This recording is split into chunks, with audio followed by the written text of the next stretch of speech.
Alright everyone, so we are going, this video is going to give you a quick demonstration of section 2.5, transformations of functions. So you should have in front of you, before you even start this, you should have in front of you the reference sheet that I provided for you. We are doing 2.5, transformations of functions, part 1. So you should only be looking at the bottom portion of the reference sheet that I gave you. Alright, so regarding that bottom portion of the reference sheet, this is essentially what you're going to see. It looks a little bit different, but in 2.5 part 1, you're going to need to identify which transformation is being applied to a function. So which one of these is being applied, or oftentimes we have combinations of more than one of these transformations. So you have to identify which one of these you have and then its impact on a graph. So for example, when we have a function f of x, I don't know what that function might be, I don't really care what it is at this point, but if you have a function f of x and we have a plus a, so this for example could be a plus 2, plus 5, but plus some number, then the result is that you take the graph and it shifts it up a units. So if that was a 2, if a was 2, then this would shift this graph up 2 units. Okay? Sometimes the plus a is in front of the f of x, and it might say 2 plus f of x. That's the same thing. It would still shift up a unit. So oftentimes if something says 5 plus f of x, we prefer to write that plus 5 in back. Same thing though. If instead you have a minus a attached to a function, well then that shifts the graph down that many units. If that number is in with the x, so up here the number is not in with the x, it's tacked on the end, like the right hand side or the left hand side of the function. Here in these two, the function, the number is in with the x. So if it's attached to the x and it has a plus, it's going to shift it left a unit. So it's a horizontal shift. We would think that it, because it's a plus here, that it would shift it right, but it doesn't. For a horizontal translation, it's the opposite of what most people would think. So it shifts it left that many units. If we have a minus number in with the a, then it's going to shift it right a units. If we have a number in front of the function being multiplied by the function, and if that number is greater than 1, well then the graph gets stretched vertically. If that number is less than 1, like a fraction that's less than 1. Now, not all fractions are less than 1. 5/3 is greater than 1. So if the fraction is less than 1, then that's going to flatten it vertically. Either way, so it doesn't matter if it's going to flatten vertically or stretch vertically. It doesn't matter. The action that we take in either of those two scenarios is always the same. We always multiply the y coordinate by whatever this quantity is being multiplied by the function.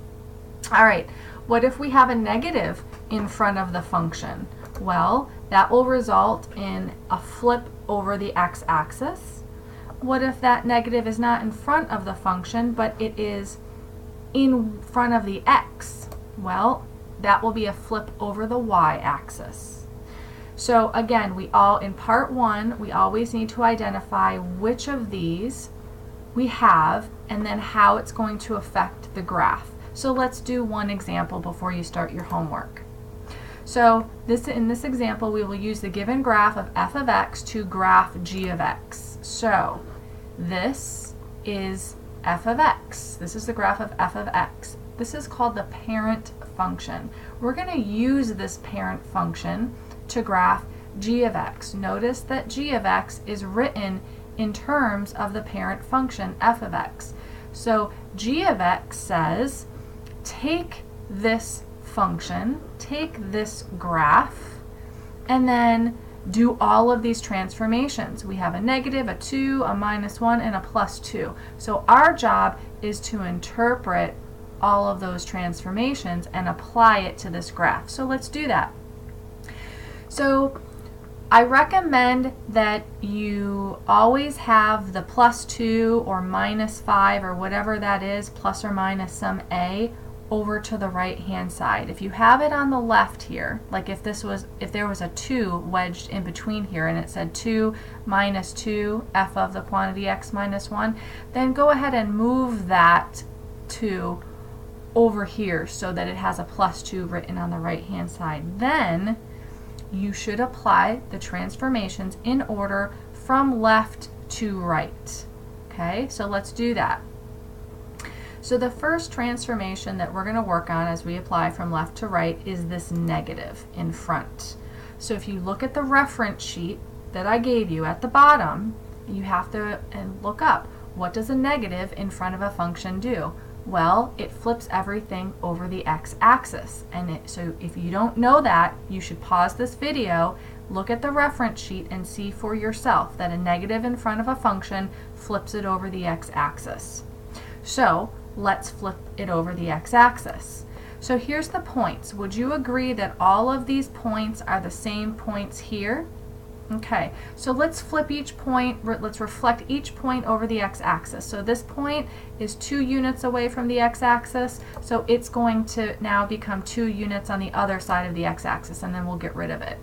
This point, both of these points are 3 units above the x-axis, so they both will be shifted or reflected 3 units below the x-axis. This point is on the x-axis, so it stays on the x-axis, right? So does this look like this function flipped over the x-axis? Yes. All right, great. But we're not done. We still have additional transformations to apply to this. So let's get rid of these lines, and we just need a few points to work with.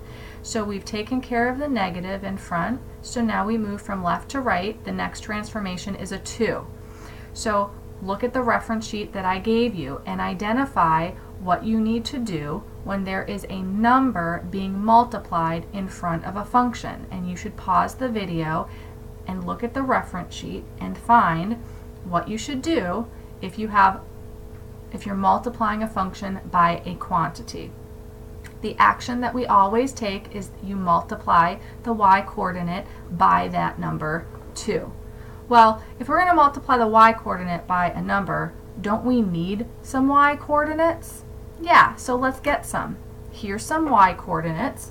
This has a y-coordinate of 2. This has a y-coordinate of -3, and so forth. So let's do that. Let's take this and multiply the y-coordinate by 2. 2 times 2 is 4. The x-coordinate stays the same. Let's do it here. If we multiply this y-coordinate by a 2, we get -6. Same thing here.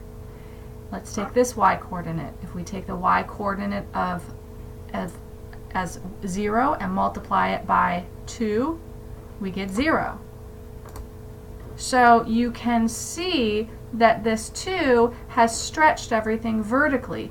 Anything that was above the x-axis got further away from the x-axis. Anything that was below the x-axis just got further below the x-axis. So it's stretched vertically. All right, so now moving from left to right, we're not done with our transformations. Let's look at this -1. So pause the video, look at the reference sheet that I gave you, and see if I do a -1 in with the x, what transformation will that, what should I do with the graph? Well, we would normally think that it should go left 1, but remember, horizontal translations are the opposite of what we would intuitively think. So a -1 in with the x means I shift everything right 1 unit. So take a look at all of these points. I'm going to shift them all right 1 unit. All right, so now moving from left to right through our transformations, we have one more transformation to apply, and that's a +2. Pause the video and look at the reference sheet. If I put a +2, if I tack on a +2 at the end of a function, what will that do? Well, it will shift everything up 2. So take a look at all of these points. I'm going to now shift them all up 2 units. I've exhausted all of my transformations, so I'm done. The only thing I need to do now is connect the points together. So now this is g of x. This, what we did here, is part 1 of section 2.5, graphing transformations. We take a function and we transform it. We stretch it, flip it, do all these things. Your end result should resemble the shape of what we started with, but it's transformed.